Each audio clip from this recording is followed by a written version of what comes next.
Stuck for years in the dark night of the soul? Today's video is a deep one, Light Fam. We're digging into the question that weighs heavy on so many of us. Why do we stay stuck in the dark night of the soul for so many years? What's the purpose of feeling trapped for so long in one place, unable to move forward or to find meaning in life? Well, today, let's dig into the purpose and the solution. Right now, let's go.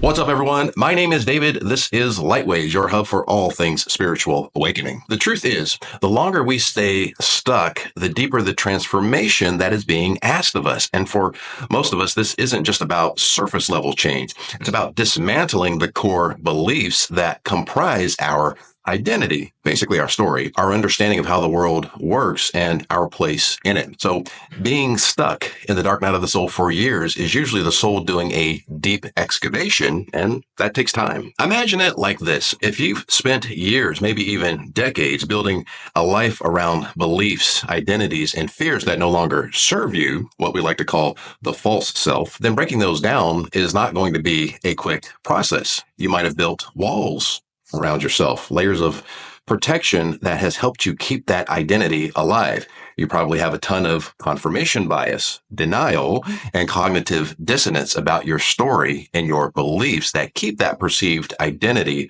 alive. And now you're being asked through the pain and the fear of the dark night of the soul to tear those down. And that's not something that happens overnight. Believe it or not, the feeling of being stuck is part of the transformation process. Let me explain. When you feel trapped in the darkness, it's not a sign of failure. It's not life punishing you. No, give yourself some grace.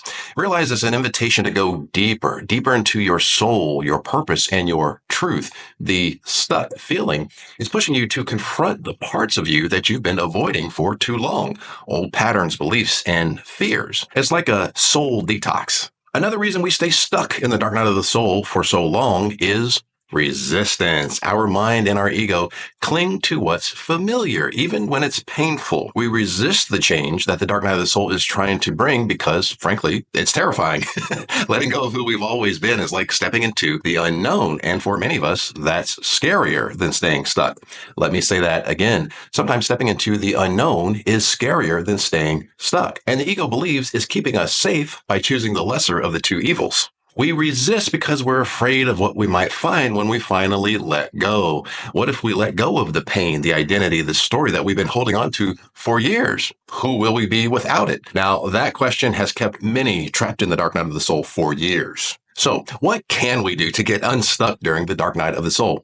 Firstly, stop focusing on the stuck part, the disconnected part, the aimlessly wandering without purpose part, and start focusing on what am I being asked to release? What am I being asked to confront? What am I supposed to be learning? What areas within me need more love, attention, and grace?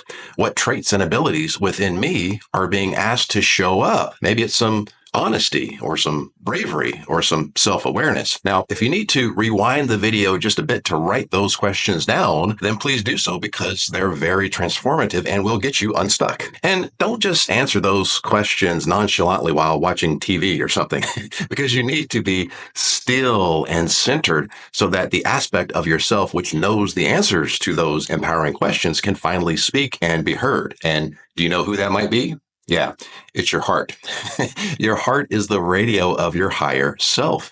It speaks without the contamination of the ego's fear-based opinion. But you've got to get centered in the present moment, in a quiet space, and be inwardly focused. Put your conscious awareness in your heart space and ask these powerful questions, which I hope you've written down from this video. But when you're focused on your heart space, the answer to these questions will come through uninhibited by fear. These empowering questions get you out of fight or flight, which is a fear frequency of resistance, which blocks change and transformation.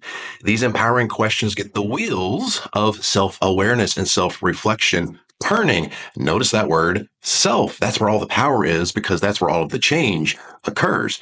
The only way out is in. And that's why you stay stuck in the dark night of the soul for years, because your team in the unseen are wanting you to go within to transform into the version of you that lives in your heart. If you've been stuck in the dark night of the soul for years, then it's time to surrender and release resistance. Trust that you're going through this transformative period for your highest good, and trust the process without fear of the unknown. Remember, on the other side of fear is freedom, fulfillment, and happiness. So be brave enough to ask your heart those empowering questions, but also be brave enough to act on the answers. I'll see you guys in the next video. Peace.